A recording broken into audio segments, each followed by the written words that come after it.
আমি ডক্টর শাশ্বতী দত্ত। আজ এই স্মরণপ্রভা লাইভ ক্লাসে আমি একটা নতুন বই নিয়ে আমার ছাত্রছাত্রীদের সামনে এসেছি।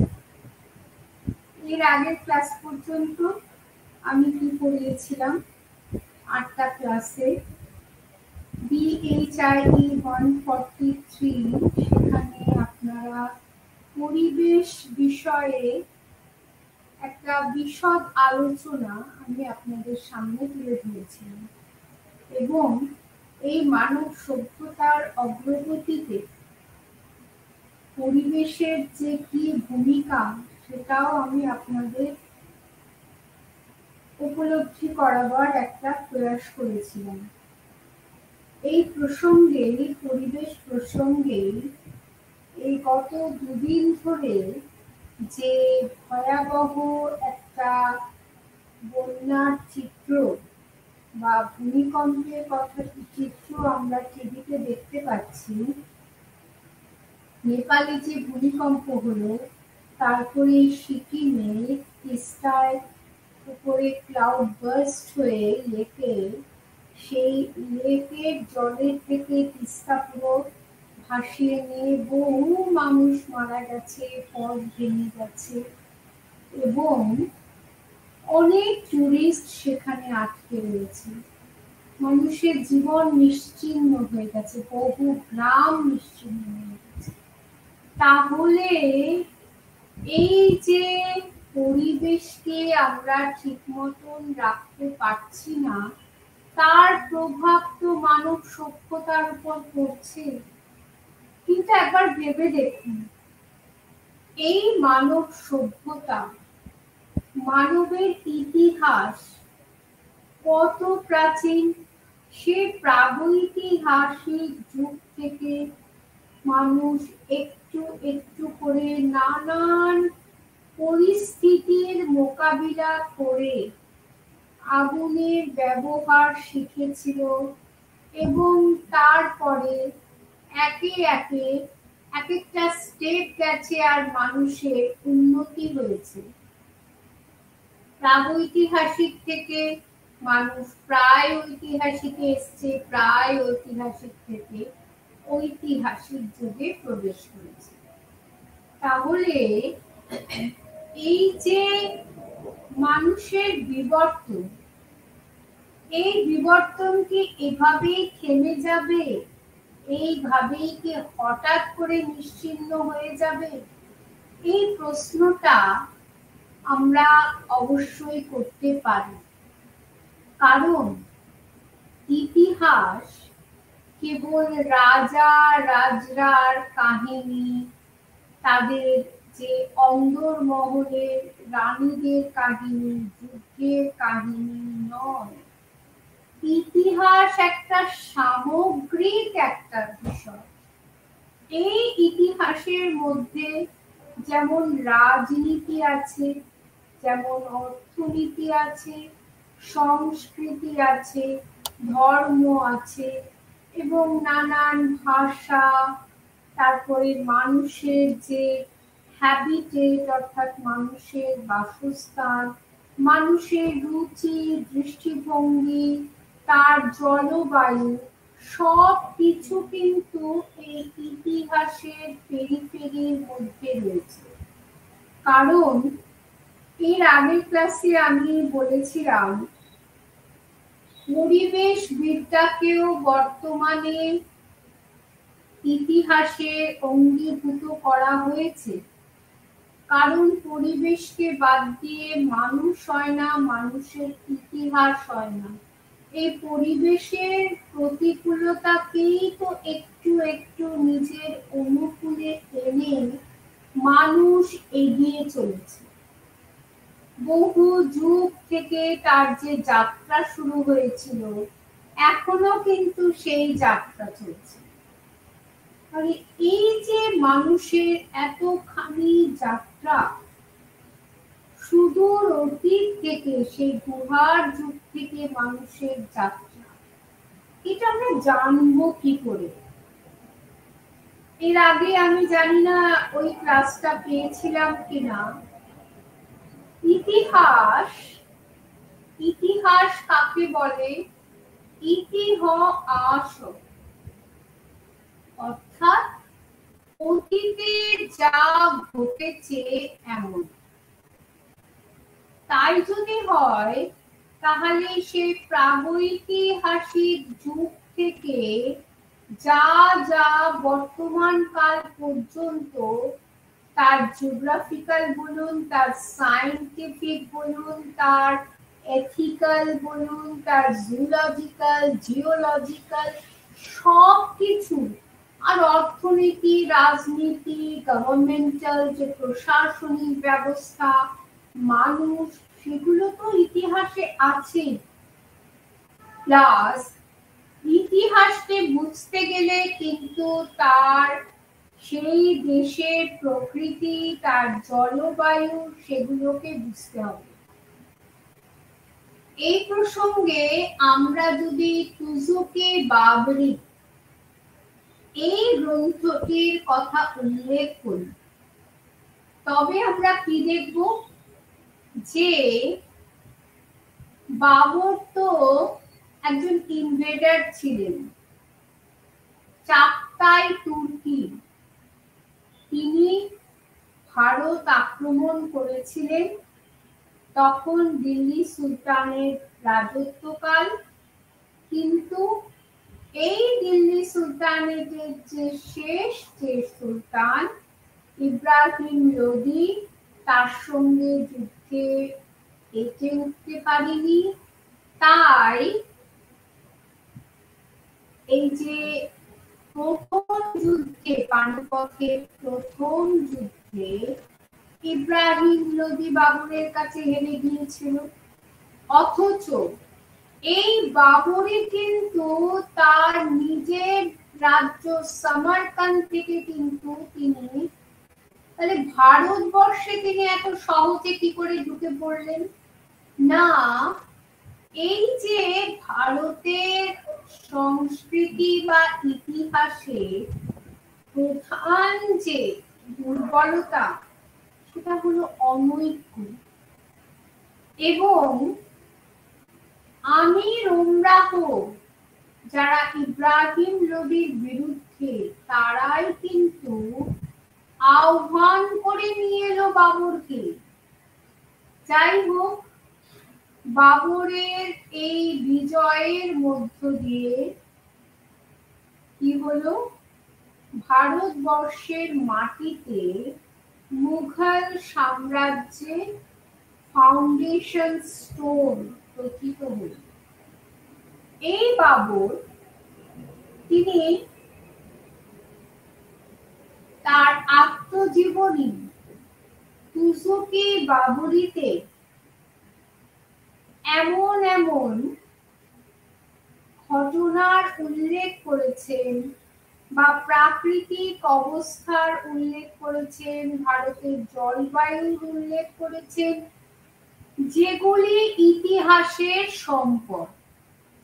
এবার বলতে পারেন যে জলবায়ু দিয়ে আর ভূপ্রকৃতি বা সেখানকার মাটি কেমন ছিল, এইসব, সেখানকার ফ্লোরা ফনা কি ছিল, অর্থাৎ সেখানকার ফুল, সেখানকার গাছপালা, সেখানকার প্রাণী, তারা কেমন ছিল, সেই দিয়ে আমার মুঘল সাম্রাজ্যের যে ইতিহাস, তার কি প্রয়োজন, কি কাজে লাগবে? এই কাজে লাগবে বাবর একজন বিদেশী ছিলেন। তিনি তার দৃষ্টিতে, তার চোখে ভারতের এই ভিন দেশের মাটি তার চোখে যেভাবে ধরা পড়েছিল, অর্থাৎ ভারতবর্ষের সেই সময়কার প্রাকৃতিক ভৌগোলিক অবস্থা, অর্থনৈতিক অবস্থা, সেগুলি কেমন ছিল, পরিবেশগত অবস্থা কেমন ছিল, এইটা যদি আমরা বুঝতে পারি, তবে কিন্তু আমরা কেন বাবর ভারত আক্রমণ করেছিলেন, কি উদ্দেশ্যে, এবং কিভাবে তিনি সহজেই এই ভারতের বুকে তার কর্তৃত্ব প্রতিষ্ঠা করেছিলেন, এবং কি করে এই সাম্রাজ্য এতদিন ব্যাপী টিকে থাকলো, এই সমস্ত সূত্র কিন্তু আমরা খুঁজে পাবো। তাহলে এই যে ইতিহাস, ইতিহাস হচ্ছে একটা স্ট্রিমের মতো, যার মধ্যে অনেক নদীর জলে জল এসে তার শাখা প্রশাখা এসে মিশেছে। কোন শাখাটা রাজনীতি, কোনটা অর্থনীতি, সংস্কৃতি, কোনটা আবার ভূগোল, কোনটা পরিবেশ, কোনটা অর্থনীতি, এই যে বিভিন্ন, কোনটা জিওলজি, এই যে বিভিন্ন বিষয়গুলি, কোনটা সিসমোলজি, সেটাও একটা জিওলজির একটা পার্ট, কোনটা জুলজি। তাহলে এই যে এখন যে স্ট্রিম গুলো ভাগ হয়ে গেছে, সেই সময় তো এরকম স্ট্রিম ভাগের ব্যাপার ছিল না। কিন্তু যেই যেই বিষয়গুলি এই বিভিন্ন শাখাতে পড়ানো হয়, সেই সেই বিষয়গুলি কিন্তু তার মধ্যে কিছু কিছু বাবর যে ডেসক্রিপশন দিয়েছেন তার আত্মজীবনীতে, সেগুলো কিন্তু সেই সব শাখার অন্তর্গত। তার এই যে সুজুকি বাবুলি, এটা কি বিশাল, এটা একটা উৎস।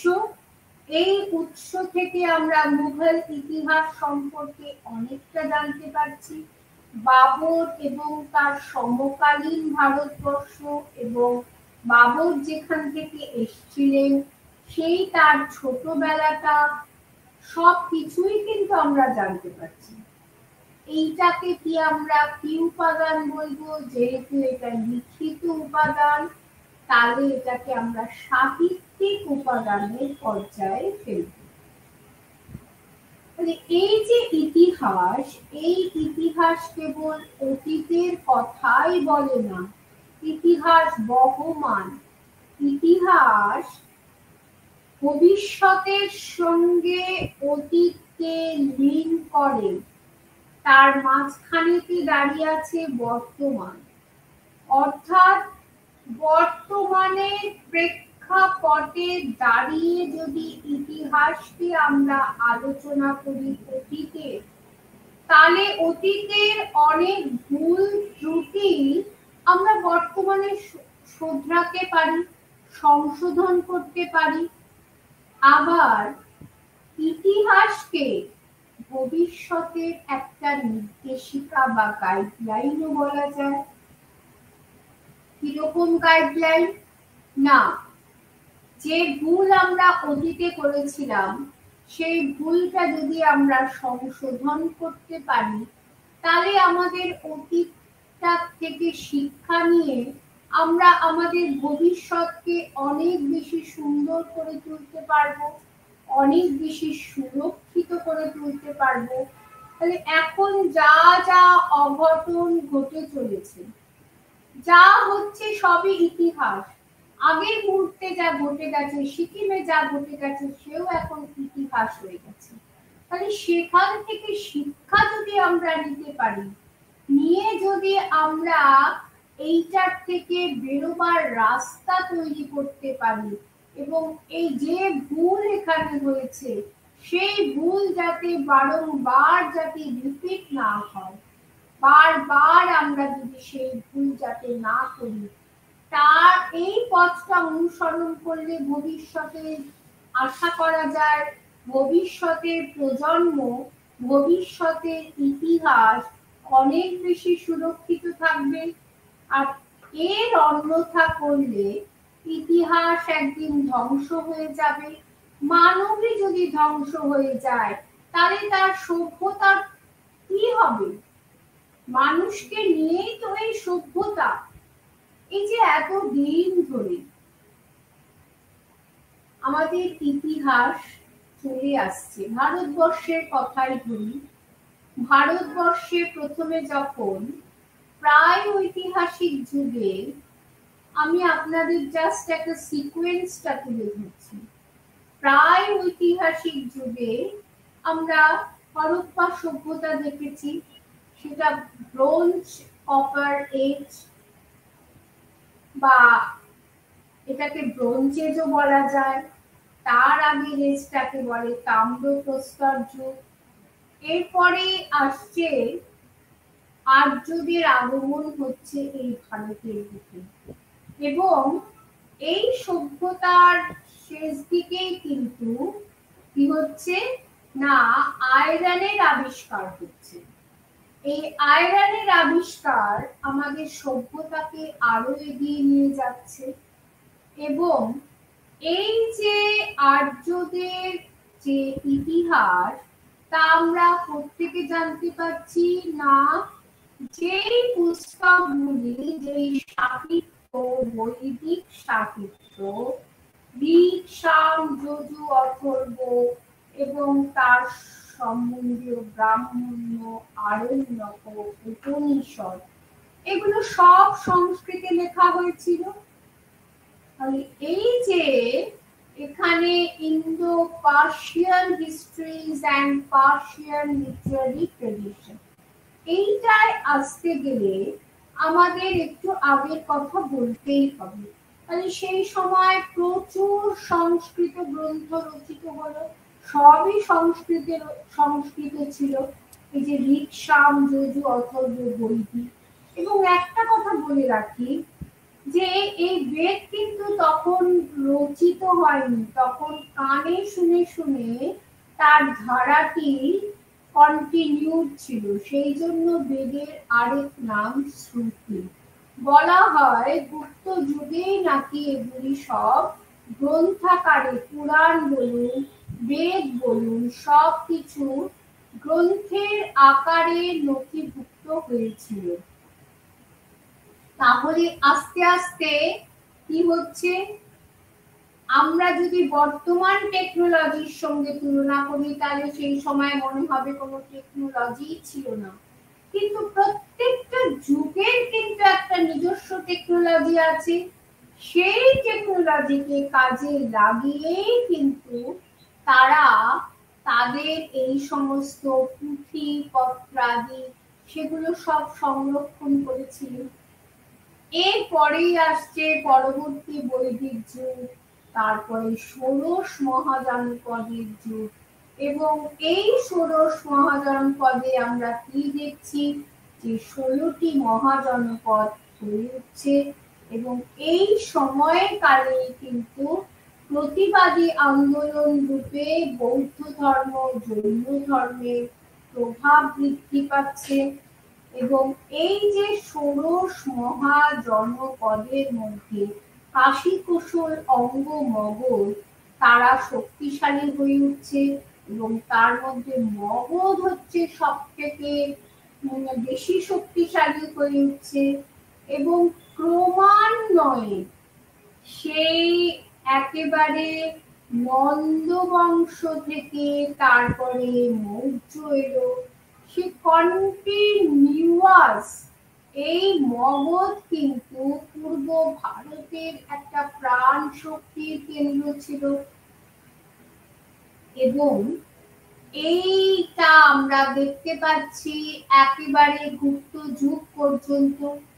তাহলে এই যে বিভিন্ন, এই যে এতগুলো সময় চলে যাচ্ছে পর্যায়, এই পর্যায়গুলিতে বিভিন্ন শাস্ত্র বা সাহিত্যিক উপাদান রচিত হয়েছে, যেগুলি সংস্কৃতে লেখা হয়েছিল, এবং সংস্কৃতের যেন একটা জাগরণ হয়েছিল। এছাড়া পালি ভাষাতেও অনেক সাহিত্য রচিত হয়েছিল। কিন্তু এরপরে আমরা গুপ্তদের পরে দেখা যাচ্ছে একটা সেন্ট্রালাইজড মনার্কি ভেঙে যাচ্ছে, এবং ভারতের চারপাশে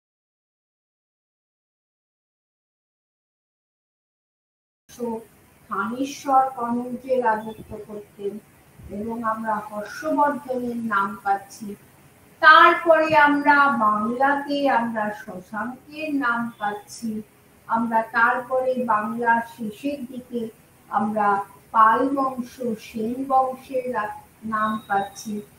এই যে পিরিয়ডটায় বাংলায়, সেইখানে কিন্তু প্রচুর বাংলা, তদানীন্তন বাংলা ভাষা, যেটা এখনকার বাংলা নয়, তার কিন্তু সব থেকে প্রাচীন হচ্ছে চর্যাপদ। সেই প্রাকৃত ভাষায় বা তৎসম ভাষা, তদ্ভব ভাষা, এইসব বিভিন্ন ভাষা সেই সময় প্রচলিত ছিল। এবং তারপরে আমরা কি দেখছি, তারপরেই কিন্তু এসে গেল হচ্ছে যে মুসলিম আক্রমণ এবং সিন্ধু আক্রমণ করছে, সেই আরবরা সিন্ধু বিজয় করছে। তো এই যে আরবদের সিন্ধু বিজয়, সেই সময় থেকেই কিন্তু একটা ইসলামিক ট্রেডিশন আমাদের ভারতবর্ষে চলে আসছে। এবং এই ইসলামিক ট্রেডিশন ভারতে চলে আসার ফলে যে এই ইসলামিক ভাষাতে অনেক পুস্তক রচিত হচ্ছে। এরপরেই আমরা দেখতে পাচ্ছি যে মাহমুদ অফ গজনি তিনি আসছেন, তারপরে ঘুরিটা আসছেন, মোহাম্মদ ঘুরি। এই মোহাম্মদ ঘুরির যিনি সেনাপতি, তিনি কুতুবউদ্দিন আইবক, তিনি 1206 খ্রিস্টাব্দে তিনি দিল্লিতে দিল্লি সুলতানিয়েতে প্রতিষ্ঠা করেছেন। এবং এই দিল্লি সুলতানি বংশ কয়েক শতক ধরে চলেছিল। এবং তারপরে এই বংশের শেষের দিকে আমরা কি পাচ্ছি, তুগলক বংশ, তারপরে সৈয়দ বংশ, লোদি বংশ। এই লোদি বংশের শেষ হচ্ছে ইব্রাহিম লোদি। এবং এই ইব্রাহিম লোদিকে পরাস্ত করে বাবর কিন্তু ভারতের মাটিতে মুঘল সাম্রাজ্যের প্রতিষ্ঠা করেছেন। এবং তিনি ছিলেন চাগতাই তুর্কি, একদিকে চেঙ্গিস খান, আরেকদিকে তৈমুরলান। এই উভয়ের রক্ত কিন্তু মুঘলদের মধ্যে মিশে আছে। কিন্তু চাগতাই তুর্কি হলেও এই মুঘল পিরিয়ডে প্রচুর পারসিক ভাষা অত্যন্ত জনপ্রিয় হয়েছিল এবং এই ভাষায় সাধারণ অর্থে প্রচলিত ছিল, কি সরকারি কি বেসরকারি সমস্ত পর্যায়ে। তাহলে এই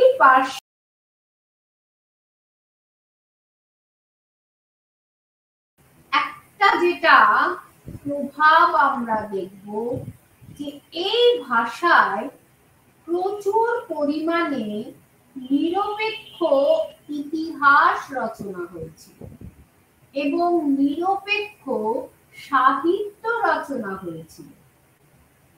হ্যাঁ, এই সম্রাটরা, মুঘল সম্রাটরা তো বিদেশি ছিলেন, কিন্তু আমরা কিন্তু এখন তাদের আর বিদেশি বলতে পারি না। আমরা কলোনিয়াল যে সরকার, ঔপনিবেশিক সরকার, তাকে আমরা বিদেশি সরকার বলতে পারি, ঔপনিবেশিক শাসন বলতে পারি। কিন্তু মুঘলরা আমাদের ট্র্যাডিশনের সঙ্গে, ভারতের ঐতিহ্যের সঙ্গে মিশে গিয়েছিল। এটা একটা উল্লেখযোগ্য বিষয়। দ্বিতীয়ত, তারা এক সময়, এটা সত্যি, তারা এক সময় ভারতে এসেছিলেন ক্ষমতা লিপ্সা, ক্ষমতার আকাঙ্ক্ষা নিয়ে।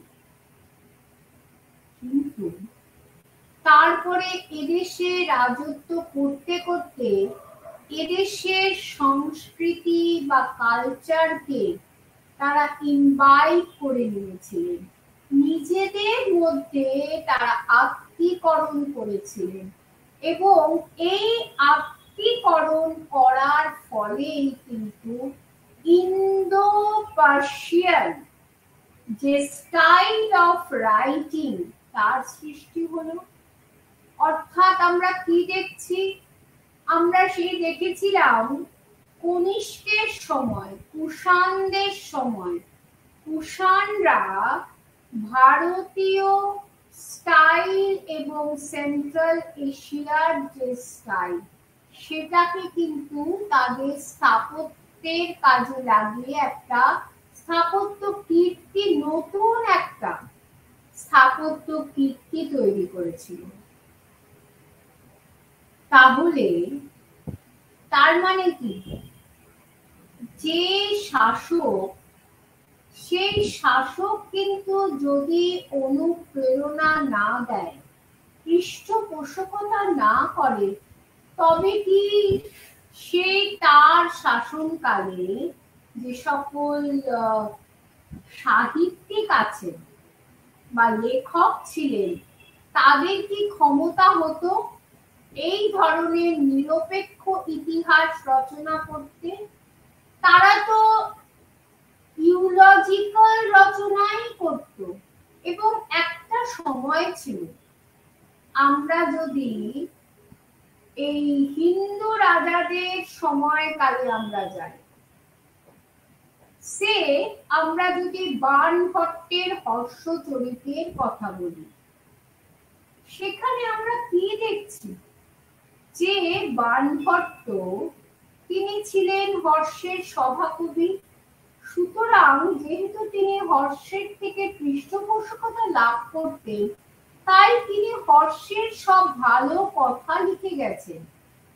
কাজেই তার এই রচনার উপর ভিত্তি করে যদি হর্ষের সম্বন্ধে নিরপেক্ষ ইতিহাস কোন ঐতিহাসিক রচনা করতে যায়, তবে সম্পূর্ণ বিপথে পরিচালিত হবে। কারণ বাণভট্ট শশাঙ্কর সমালোচনাই করে গেছেন, কখনো শশাঙ্কের প্রশংসা করেননি। এবং তিনি বলেছিলেন যে শশাঙ্ক মারা যাওয়ার, শশাঙ্কের মৃত্যুর পূর্বেই হর্ষ তার রাজ্য গ্রাস করেছিলেন। কিন্তু এই তথ্য যে সম্পূর্ণ ভুল, তা আমরা কোথা থেকে জানতে পারছি? তা আমরা শশাঙ্কের যে মেদিনীপুর যে তাম্রলেখ, সেইখান থেকে জানতে পারছি। তার মানে কি, এই যে নিরপেক্ষ ইতিহাস, এইটা কিন্তু সেই যুগে ছিল না।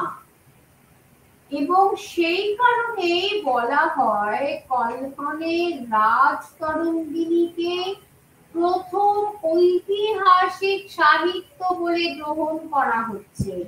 কারণ এই রাজতরঙ্গিনী থেকে কাশ্মীরের একটা ইতিহাস এবং তার জিনিওলজি আমরা জানতে পারছি।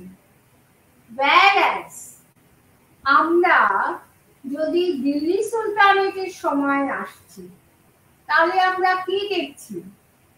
এবং আমরা যদি মুঘলদের সময় আসছি, তাহলে আমরা কি দেখছি? যে এই হিন্দু ভারতবর্ষে তারা কিন্তু অহিন্দু রাজা ছিলেন এবং তারা ইসলামের পৃষ্ঠপোষকতা করেছেন। কিন্তু একটা বিষয় অবশ্যই বলতে হবে, যে সাহিত্য রচনার ক্ষেত্রে কিংবা শাসন পরিচালনার ক্ষেত্রে মুঘল সম্রাটরা কিন্তু কখনোই, আদার দ্যান আওরঙ্গজেব, মুঘল সম্রাটরা কিন্তু কখনোই অতিরিক্ত ধর্মের দ্বারা তাড়িত হননি। আমরা দিল্লি সুলতানেটের সময় আমরা অত্যন্ত ভাবে গোড়া ছিলেন। যেমন ফিরোজ তুগলককেও আমরা দেখেছি তিনি উলেমাদের দ্বারা তিনি অতিরিক্ত অনুপ্রাণিত হয়েছিলেন। কিন্তু আমরা যদি ইলতুৎমিশকে ধরি, আমরা যদি আলাউদ্দিন খলজিকে ধরি, আলাউদ্দিন খলজি তো আমরা জানি ভীষণ নিষ্ঠুর, কিন্তু তিনি কিন্তু শাসন পরিচালনার ক্ষেত্রে কোনো উলেমাদের হস্তক্ষেপ একেবারেই তিনি বরদাস্ত করেননি এবং তার এই দৃষ্টিভঙ্গির কারণেই আমির খসরুর মতন একজন কবি তিনি যে রচনা লিখে গেছেন তা আমাদের ইতিহাসের সম্পদ। যদি তিনি প্রেরণা না পেতেন তাহলে তিনি এত, এবং কি বলা হয় তাকে তোতা পাখি, যে এত সুরেলা তার পোয়েটিক ক্রিয়েশন, তাহলে তিনি তো শুধুই মাত্র ধর্মতত্ত্ব এই জিনিসগুলো এক্সপোজ করেননি তার ক্রিয়েশনের মধ্যে। তিনি তার নিজের মতন করে তিনি প্রকৃতিকে যা দেখেছেন, তিনি এই রাজত্ব কালকে যা দেখেছেন তা তিনি নিজের মতন করে তিনি লিখেছেন। তাহলে এই ইউনিটে BHIC 109 ইউনিট 1-এ যদিও মুঘল যে সময়কালে যে পারসিক যে রচনাগুলি কি করে উপাদান, ঐতিহাসিক উপাদানগুলি কতখানি উৎকর্ষ লাভ করেছিল, বা পারসিক যে সমস্ত সাহিত্য সেগুলো উৎকর্ষ লাভ করেছিল, সেইগুলি যদিও এই আলোচনার মূল বিষয়বস্তু, কিন্তু কিছু কিছু দিল্লি সুলতানেটের সময়ের উল্লেখও আমরা পাই। কারণ একটা বিষয় আমি আগেও বলেছি, এখনো বলছি, যে ইতিহাসকে কিন্তু কখনো কোনো বাদ দিয়ে আটকানো যায় না। সবসময় ইতিহাস হচ্ছে ওভারল্যাপিং, কন্টিনিউয়েশন, অর্থাৎ যে সৃষ্টি পূর্ব থেকে শুরু হয়েছিল সেই সৃষ্টিটাই কিন্তু কন্টিনিউড হয়েছিল মুঘল পিরিয়ডে। তাহলে আমরা কি দেখছি, এই যে ইন্দো পার্সিয়ান হিস্ট্রি, এই অর্থাৎ এই যে ইতিহাস বা ঐতিহাসিক উপাদান পাওয়া গেছে মুঘল যুগে, তার মধ্যে এই ভারতবর্ষের প্রভাব যেমন আছে, ভারতীয় যে লেখন শৈলী বা ভারতীয় সাহিত্য রীতির প্রভাব যেমন আছে, তেমনি পারসিক যে শৈলী তার প্রভাবও আছে। এই যে হিস্ট্রি, আরেকটা জিনিস বলা কথা, সেটা হচ্ছে যে মুঘলদের আগে কিন্তু অতিরিক্ত ধর্মতাত্ত্বিক ইতিহাস বা ধর্মতাত্ত্বিক সাহিত্য রচিত হয়েছে। ঠিক ইতিহাস বলতে যা বোঝায় তা কিন্তু রচিত হয়নি সেইভাবে, অত একাধিক হয়নি।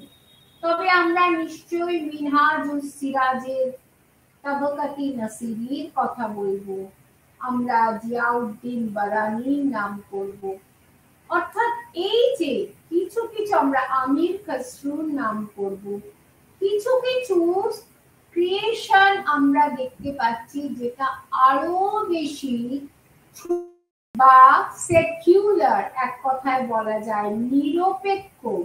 কারণ এইখানকার এই সময়ের ঐতিহাসিকেরা সম্রাটের পৃষ্ঠপোষকতা অবশ্যই লাভ করেছে, কিন্তু তারা সম্রাটের শাসনকালে চুলচেরা বিচার করেছে, এবং নেতিবাচক দিকটি তুলে ধরতেও কিন্তু কখনো কখনো দ্বিধাবোধ করেনি। আরেকটি বিষয় এই মুঘল পিরিয়ডের যে লিটারারি উপাদানের মধ্যে উল্লেখযোগ্য, সেটা হচ্ছে এই মুঘল যে সম্রাটরা তারা এতখানি সাহিত্যের অনুরাগী ছিলেন, বিশেষ করে ভারতীয় সাহিত্য প্রীতি তাদের এতটাই ছিল যে বহু ভারতীয় ধর্মশাস্ত্র তারা পারসিক ভাষায় অনুবাদ করিয়েছেন। তার মধ্যে অথর্ববেদ আছে, তার মধ্যে মহাভারত আছে, তার মধ্যে উপনিষদ আছে। সুতরাং এই যে এইগুলি কিন্তু ভারতবর্ষের যে ভারতীয় সাহিত্যকে তারা ভালোবেসেছিলেন বলেই কিন্তু সেগুলোকে তারা পারসিক ভাষায় অনুবাদ করার মতন সেই যুক্তিগ্রাহ্যতা তাদের মধ্যে ছিল, যাতে আরো বেশি করে এই প্রভাবটা মানুষ জানতে পারে, এই প্রভাবটা সে দেশের মানুষ যাতে বা ইসলামিক যারা রয়েছেন ধ্যান ধারণার মানুষ তারা যাতে এগুলো পাঠ করে তাদের আধ্যাত্মিক যে ভ্যালুস গুলো সেগুলোকে আরো উন্নত করতে পারে, পাশাপাশি ভারতের ফিলোসফিক্যাল যে ভিউজ গুলো আছে সেগুলো যাতে জানতে পারে। তাহলে এবারে আমরা তাহলে এতক্ষণ আমরা কি বললাম? মোটামুটি ভাবে এই যে ইতিহাস, সেই ইতিহাসে তাহলে আমরা একটা জিনিস আমরা সাহিত্যিক মধ্যযুগীয় বিশেষ করে মুঘল যুগে আমরা সাহিত্যিক উপাদান নিয়ে আলোচনা করছি, প্রত্নতাত্ত্বিক উপাদান নয়। এই সাহিত্যিক উপাদানের মধ্যে আমরা পারসিক কি কি ধরনের সাহিত্য সেই মধ্যযুগে বিশেষ করে মুঘল যুগে রচিত হয়েছিল এবং এই পারসিক শৈলীর সঙ্গে ভারতীয় শৈলীর মিশ্রণ কিভাবে ঘটেছিল সেইটি নিয়েও আলোচনা এই ইউনিটে হয়েছে।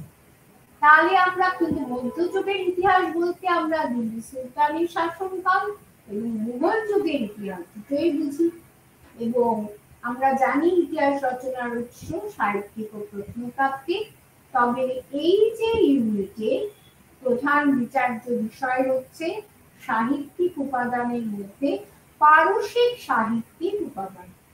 আর এই সময় কিন্তু সম্রাটরাও কিন্তু পৃষ্ঠপোষক ছিলেন, শুধু না তারা নিজেরা সাহিত্য রচনা করেছেন। যেমন আমি একটু আগে তুজুকি বাবরের কথা বললাম, বাবরের আত্মজীবনী। আমরা তুজুকি জাহাঙ্গীর অর্থাৎ জাহাঙ্গীর সম্রাট জাহাঙ্গীরের যে আত্মজীবনী, এর মধ্য দিয়ে সেই তদানীন্তন ইতিহাসের বহু নিরপেক্ষ আলোচনা দিকগুলো কিন্তু ইনফরমেটিভ ভাবে ফুটে উঠেছে। তাছাড়া তাদের জীবনীমূলক, আত্মজীবনীমূলক, জীবনীমূলক যেগুলো অন্যান্য লেখকরা রচনা করেছেন, যেমন আকবরনামা, সেই রকম আত্মজীবনীমূলক যেগুলো সম্রাট নিজে রচনা করেছেন, বা যে সমস্ত চিঠিপত্র, দলিল, দস্তাবেজ সেই সময়কার প্রশাসনের একটা সম্পদ, সেই সব আর মেমোয়ার্স সব কিছু নিয়েই কিন্তু এই ইন্দো পার্সিয়ান হিস্ট্রি আর পার্সিয়ান লিটারারি ট্রেডিশন। এই রচনাগুলোর মধ্যে কিছু রয়েছে হিংসা, আখলাক প্রভৃতি। তাছাড়া তো এই আত্মজীবনী, জীবনী, এই হিংসা আখলাক কাকে বলে সেগুলো নিয়ে আমরা আলোচনায় আসছি। আরেকটা আমি কি বললাম যে চাকতাই তুর্কি হলেও তাদের শাসনকালে প্রশাসনিক, সাংস্কৃতিক বিভিন্ন ক্ষেত্রে পারসিক ভাষাটাই সাধারণভাবে প্রচলিত ছিল, এবং এই সময় ইন্দো পারসিক হিস্টোরিওগ্রাফিও যথেষ্ট গুরুত্ব আমরা দেখতে পাচ্ছি। হিস্টোরিওগ্রাফি কি না? ইতিহাস চর্চার ইতিহাস। অর্থাৎ নিরপেক্ষ দৃষ্টিতে ইতিহাসকে চর্চা করা, সেটাও কিন্তু ইন্দো পারসিক শৈলীর একটা সম্পদ। সেক্ষেত্রে আত্মজীবনীর একটা গুরুত্ব আমরা দেখতে পাচ্ছি। শুধু তাই না, ইতিহাসকে নথিভুক্ত করার রীতি, অর্থাৎ তারিখ, তাওয়ারিখ, যেমন তারিখে ফিরোজ শাহী, যেটা আমরা দিল্লি সুলতানেটের সময় ফিরোজ তুগলককে নিয়ে তারিখে ফিরোজ শাহী বা তাওয়ারিখ, এই যে ধারাগুলো, ইতিহাসকে নথিভুক্ত করার ধারা, এটাও কিন্তু অব্যাহত ছিল আগের মতো মুঘল যুগে। তবে এর মধ্যে অনেকটা বেশি নিরপেক্ষতা ধরা পড়ে এবং ভারতীয় রচনার যে পারসিক অনুবাদ অনেক বেশি হয় এই সময়, এবং এই অনুবাদের মধ্যে ইরান, ভারত, মধ্য এশিয়ার বিভিন্ন মানুষ এর মধ্যে যোগদান করার ফলে বিভিন্ন লেখকরা যারা ইরান থেকে এসেছিলেন, মধ্য এশিয়া থেকে এসেছিলেন, আবার ভারতের রয়েছে, তার ফলে একটা মিশ্র সংস্কৃতির প্রভাব আমরা দেখতে পাচ্ছি। আর এই পারসিক লেখক যারা, তাদের কুতাব, মুন্সি বলা হতো, এবং কখনো কখনো আবার তাদের একটা পোস্ট হোল্ড করতেন, দিওয়ান অল ইনশা রূপেও তাদের নিযুক্ত করা হতো। এবং এই যে ধরনের ধারা, এই সব ধারা সবক ই হিন্দু বলা হতো, অর্থাৎ হিন্দুস্থানের যে একটা প্রভাব, হিন্দির প্রভাব, এর মধ্যে কিন্তু অবশ্যই দেখা গেছে এই সব রচনার মধ্যে।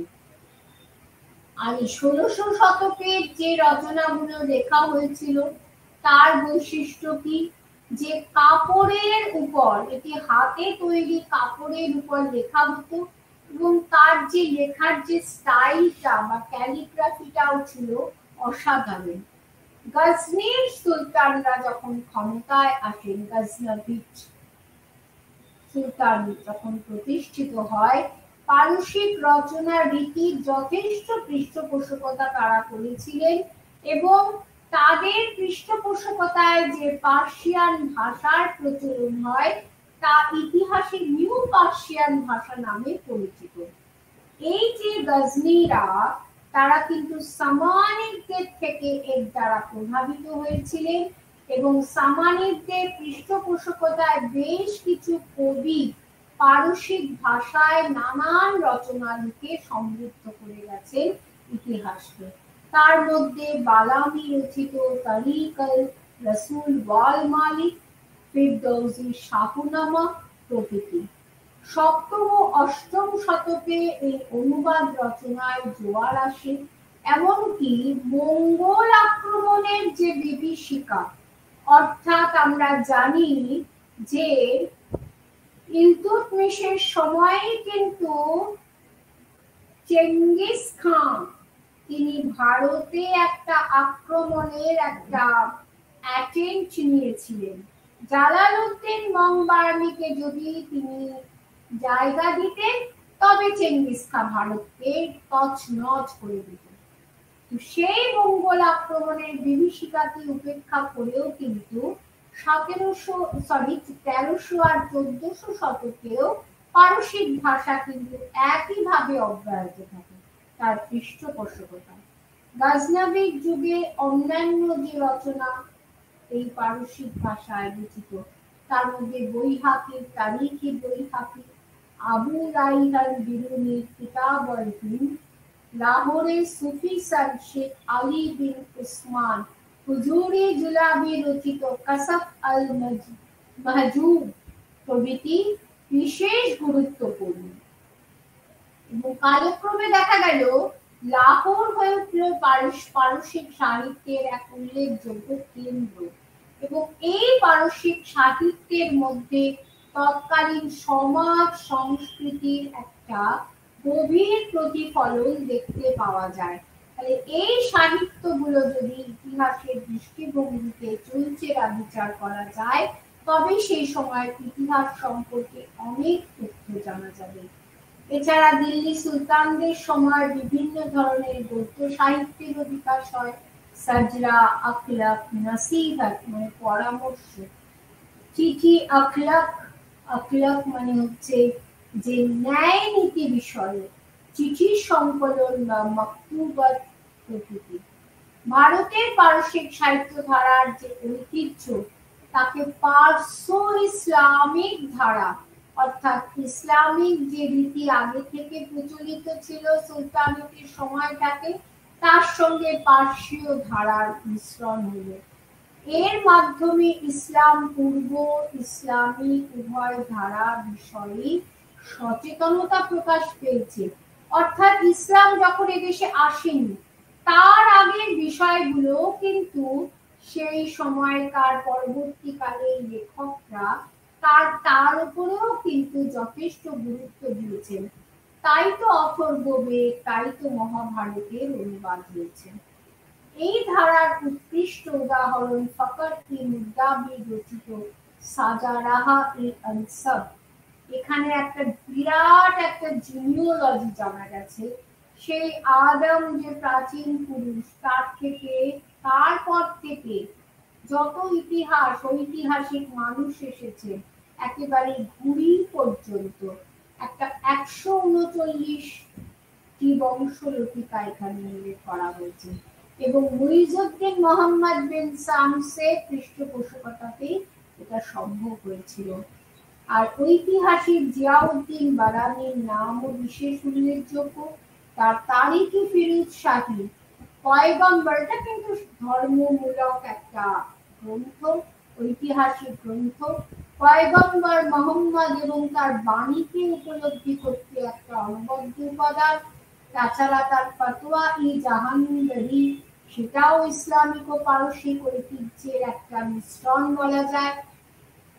সুলতানি যুগের অপর যে অন্যতম পারসিক সাহিত্যের কবি আমির খসরু, ভারতের তোতা পাখি নামে পরিচিত। তার রচনা থেকে তৎকালীন রাজদরবারের কাহিনী, সুফি চিন্তা চেতনা, পারসিক ইসলামিক ঐতিহাসিক ধারার একটা একটা বিরাট একটা বিশদ একটা রূপরেখা সেখানে ফুটে উঠেছে। এবং আরেকটা বিষয় দেখার যে এই সময় কিন্তু ইতিহাস চর্চার, সে আমির খসরু বলুন আর তাবাকাতি নাসিরি বলুন, ইতিহাস চর্চার যে একটা বৈশিষ্ট্য সেটা হচ্ছে যুক্তিবাদ, অদৃষ্টবাদ নয়। কিন্তু আমরা দেখতে পাচ্ছি ফিরোজ শাহ তুগলকের মৃত্যুর পর থেকে এবং আকবরের সিংহাসনে আরোহণের সময় মাঝখানের সময়টায় পারসিক ধারার অবনতি হচ্ছে। কিন্তু পাশাপাশি কোনোটাই যে বলে যে ইতিহাসে কোনো এজে কিন্তু ডার্ক এজ নয়। ওই সময়কালে প্রাদেশিক স্তরে কিন্তু প্রচুর পারসিক ভাষার চর্চা এবং পারসিক গ্রন্থ রচিত হচ্ছে মালব, জৌনপুর, দাক্ষিণাত্য, গুজরাট প্রভৃতি জায়গায়। তার মধ্যে আব্দুল মালিক রচিত ফুতুহ আস-সালাতিন, ফেরদৌসির শাহনামা প্রভৃতি বিশেষ উল্লেখযোগ্য। পারসিক ভাষার অপর বৈশিষ্ট্য, আস্তে আস্তে যত দিন যাচ্ছে এই পারসিক ভাষার একটা ভারতীয়করণ, অর্থাৎ এই যে একটা ইন্ডিজিনাস একটা ব্যাপার এসে যাচ্ছে এবং ইন্ডিয়ার সঙ্গে ইন্দোর সঙ্গে পার্সিয়ার একটা মিক্স হচ্ছে এবং পারসিক অভিধান যেটা তৈরি হচ্ছে এই সময় তার মধ্যে বিভিন্ন ভাষার নির্যাস আমরা দেখতে পাচ্ছি। আরবি, তুর্কি, সিরীয়, গ্রিক, ল্যাটিন, হিন্দি ইত্যাদি। এই যে অভিধানগুলো দু প্রকারের, একটা হচ্ছে লুঘাত আর একটা হচ্ছে ফারহান। লুঘাত হচ্ছে সাধারণ অভিধান আর ফারহানের মধ্যে আমরা অনেক পারসিক শব্দের ব্যাখ্যা সেই অভিধানের মধ্যে দেখতে পাচ্ছি। এই যে ডিকশনারিগুলি, এগুলি ছিল ভাষা সম্বন্ধীয় এক নির্দেশিকা যেখানে নানান রকম পারসিক শব্দ ভান্ডার ছিল। সেটা ইতিহাসের হতে পারে, সেটা অ্যাস্ট্রোনমির হতে পারে, সেটা সাহিত্যের হতে পারে, যে কোনো বিষয়। বদরুদ্দিন ইব্রাহিম এগুলো সংকলন করেছিলেন। ফারহাং-ই জাফাং হুয়া ও জাহান হুয়া এটার নাম, এই সংকলনটার নাম। হুয়া প্রথম দিকের যে পারসিক ডিকশনারির মধ্যে অন্যতম, অর্থাৎ প্রথম দিকের পারসিক ডিকশনারিটার নাম কি? ফারহাং-ই জাফাং হুয়া ও জাহান হুয়া এ সংকলন করেছেন বদরুদ্দিন ইব্রাহিম। এর মধ্যে হিন্দি অর্থাৎ ভারতীয় ও পারসিক সংস্কৃতি আর ভাষার একটা মেলবন্ধন আমরা পাচ্ছি, এবং এর মধ্যে যে শব্দগুলো রয়েছে তার সঙ্গে আমাদের দৈনন্দিন জীবনের একটা গভীর যোগসূত্র রয়েছে। আর সংস্কৃতের সঙ্গেও পারসিক ভাষার একটা নৈকট্য তৈরি হয়েছিল। প্রাদেশিক স্তরে এবং ঐতিহাসিক রচনা সংস্কৃত ও পারসিক ভাষায় রচিত হয়। কাশ্মীরের সুলতান জৈনুল আবেদিনের সময় কথাশরীফ সাগরে পারসিক অনুবাদ হয়।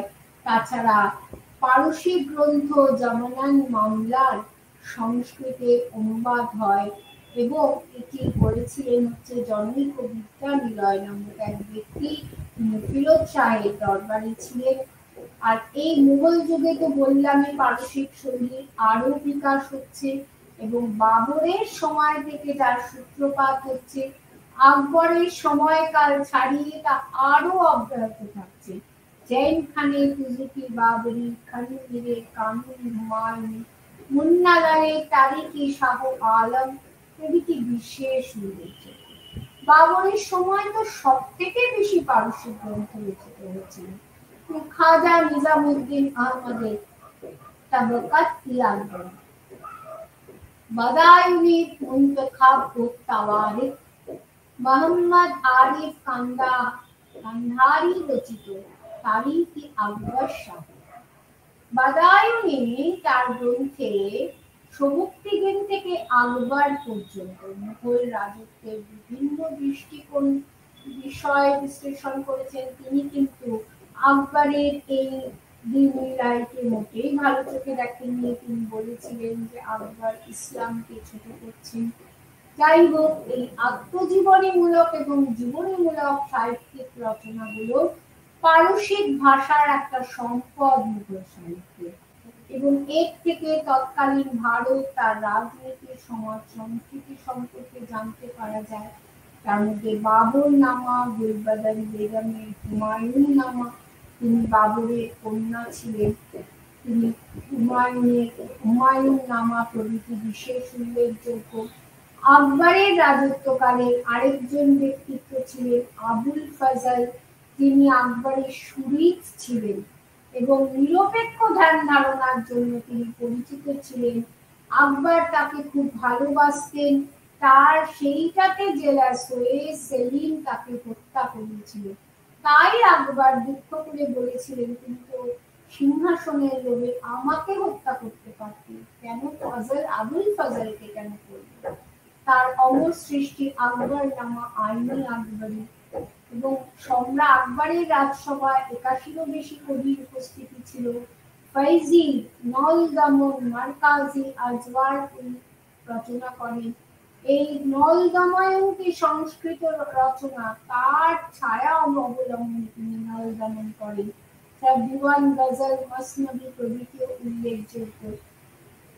আর ফৈজি রচনা করেছিলেন এখানে, তিনি ভারতে, তিনি তার ফৈজির জন্ম ভারতে হলো, অনেক কবি ইরান থেকে এসেছিলেন, খাজা সৈয়দ জামালউদ্দিন মুফতি, খাজা হুসেন।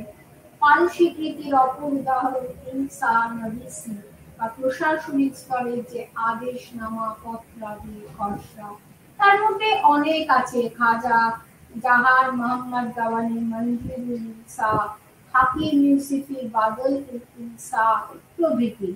আবুল ফজলের মুকাতাবাতি আল্লামি, রুকাতি আবুল, এবং তিনি যে আকবরকে দুটো পত্রাদি লিখেছিলেন সেটাই হচ্ছে মুকাতাবাতি আল্লামি, রুকাতি আবুল ফজল। কেবল আবুল ফজল না, ফৈজিও অনেক ইনসা লিখেছিলেন সম্রাট আকবরকে। এছাড়া মীর আবুল কাসিম নামকিন রচিত মুনসাফি নামকিন ইনসার উদাহরণ, যেখানে প্রশাসনিক অনেক কথা আমরা জানতে পাচ্ছি।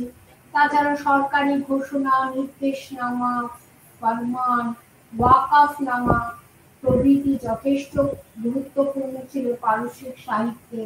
আকবরের সময় গুরুত্বপূর্ণ ফরমান তিনি পাঠিয়েছিলেন শিখ গুরু রামদাসকে। আর তাছাড়া অপর আইনি ডকুমেন্ট হলো মাজহারনামা। লখনৌতে এরকম ফিরিঙ্গি মহল পরিবারের পণ্ডিত বর্গ আকবরের আওরঙ্গজেবের কাছে মাজহার বা অভিযোগ পেশ করেছিলেন। এছাড়া আরো অন্যান্য নিকানামা, কাবিননামা প্রভৃতিও ছিল। আর আখলাক রচনাও একটা শৈলী। আখলাক বলতে সেখানে নৈতিক মূল্যবোধ, সরকার পরিচালনার নির্দেশমূলক নীতি, সরকার অর্থাৎ সম্রাট কি ধরনের নৈতিক কাজকর্ম করবে সেগুলো এখানে পাওয়া যায়। তার মধ্যে আমরা দেখতে পাচ্ছি ফকরে মুদাব্বিরে, আদাবুল হারব ওয়া সুজাত, নাসির আল-দিন তুসি, আখলাকি নাসিরি। বাবরের সময় প্রথম আখলাক রচিকার দস্তুর অল বিজারাত, যেটা রচনা করেছিলেন কাজী ইখতিয়ার আল-দিন আল-হুসেইনি। জাহাঙ্গীরের সময়ও রচিত হয়েছিল আখলাক-ই জাহাঙ্গীরি। এর মাধ্যমে অনেক প্রশাসনিক ব্যবস্থা সম্পর্কে জানা যায় এবং আকবর ইবাদত খানার পাশাপাশি একটা অনুবাদ করার একটা মক্তব খানা রচনা করেছিলেন। এইখান থেকে অনেক অনুবাদ হয়েছিল। তার মধ্যে আব্দুর রহিম খান-ই খানান বাবরনামার পারসিক অনুবাদ করেন। হাজী ইব্রাহিম সারিন্দি সংস্কৃত অথর্ববেদের পারসিক অনুবাদ করেন। বাদায়ুনি রামায়ণে, নিজাম পানিপন্থী যোগ বশিষ্ঠ শাস্ত্রের অনুবাদ করেন। মোল্লা শ্রী হরিবংশের অনুবাদ করেন। নিরপেক্ষ সাহিত্যের মধ্যে ভাস্করাচার্যের লীলাবতী, কালখানি, রাজতরঙ্গিনী পারসিক অনুবাদ হয়। শাহজাহানের সময় দারা শুকর উৎসাহে উপনিষদের অনুবাদ হয়। এবং একটা জিনিস যে এই সব বিভিন্ন অনুবাদ থেকে আমরা দেখতে পাচ্ছি পারসিক সাহিত্যের মধ্যে রামচন্দ্রের কিন্তু একটা বিরাট প্রভাব রয়েছে এবং রামকে বলা হচ্ছে হিন্দু সম্রাটদের আদর্শ। এমনকি সম্রাট আকবরকেও ভগবান বিষ্ণুর অবতার রূপে প্রতিষ্ঠিত করার একটা প্রবণতা আমরা দেখতে পাচ্ছি এই পারসিক সাহিত্যে। এই যে ভারতীয় ঐতিহ্যকে আত্মীকরণ করা, কেন তারা ভারতকে ভালোবেসেছিলেন, ভারতীয় সংস্কৃতি, ভারতীয় সমাজকে ভালোবেসেছিলেন, সেই জন্য কোনো ঐতিহাসিক যদি বলেন যে তারা বিদেশি, তাহলে সেটা একেবারেই গ্রহণযোগ্য নয়। তারা যা করেছিলেন, যে ঐতিহ্য, যে স্থাপত্য, ভাস্কর্য, যা কিছু সবই কিন্তু তারা এদেশের মাটিতেই করেছিলেন এবং ওই কলোনিয়ালদের মতন তারা কিন্তু এদেশ থেকে অর্থ নিয়ে বিদেশে পাঠিয়ে দেননি। কাজেই এই যে তারা যদি ভারতীয় গ্রন্থকে, ভাষাকে যদি ভালো না বাসতেন, তাহলে কিন্তু এত অনুবাদ পারসিক সাহিত্যে, এত অনুবাদ সাহিত্য রচিত হতো না। সবশেষে আমাদের অবশ্যই সেই ট্র্যাজিক হিরো মুঘল ইতিহাসে দারা শুকোর কথা স্মরণ করতে হবে। তিনি রাজপুত্র হয়েও তিনি কিন্তু কোনোদিনই সিংহাসনে বসতে পারেননি এবং আওরঙ্গজেবের দ্বারা তিনি নিহত হয়েছিলেন, আওরঙ্গজেবের হাতে তার বধ হয়েছিল। কিন্তু তার যে ফিলোসফিক্যাল যে দৃষ্টিভঙ্গি, ভারতীয় দর্শন সম্পর্কে যে উচ্চ মার্গের দৃষ্টিভঙ্গি তার ছিল, সেই দৃষ্টিভঙ্গির প্রতিফলন কিন্তু ইন্দো পার্সিয়ান হিস্ট্রির মধ্যে আমরা দেখতে পাই। তাহলে ইন্দো পার্সিয়ান হিস্ট্রি এই নামটার সঙ্গে ভারত এবং মুঘল এই দুই ঘরানার যে ইতিহাস এবং সাহিত্য সংস্কৃতি যে পরস্পরের সঙ্গে ওতপ্রোতভাবে জড়িত, যারই ফসল পার্সিয়ান লিটারারি ট্র্যাডিশন, যার মধ্যে ভারতের এই হিন্দুত্বে বা হিন্দির একটা বিরাট প্রভাব আমরা দেখতে পাচ্ছি, সেটা কিন্তু আমাদের নিঃসন্দেহে আমাদের শ্রদ্ধার সঙ্গে স্মরণ করতে হবে। এবং এই সব উপাদান ভারত বহির্ভূত, কথা আমরা কখনোই বলতে পারবো না। এগুলো আমাদের ভারতীয় ইতিহাসের সম্পদ, ঐতিহাসিক সাহিত্যের সম্পদ, কেবল পার্সীয় পারসিক সাহিত্যের সম্পদ নয়, ইন্দো পারসিক সাহিত্যের সম্পদ, যার সঙ্গে পার্সিয়ার নামও জড়িত। পারসিক যে ভাষা, তারও যেমন সেটাও জড়িয়ে আছে, সেরকম যে ভারতীয় ভাষা, ভারতীয় ট্রেডিশন, এই বলে আমি আমার বক্তব্য এখানেই শেষ করছি। আরো অনেক পারসিক উপাদান আছে আপনাদের পুস্তকে, সেগুলি আপনারা অনুগ্রহ করে পড়বেন। এখানে সামান্য কিছুই আলোচনা করা হলো, কিন্তু মূল যে সুর, একটা অ্যাসিমিলেশন, সেই অ্যাসিমিলেশনের কথাই আমি বারবার নমস্কার।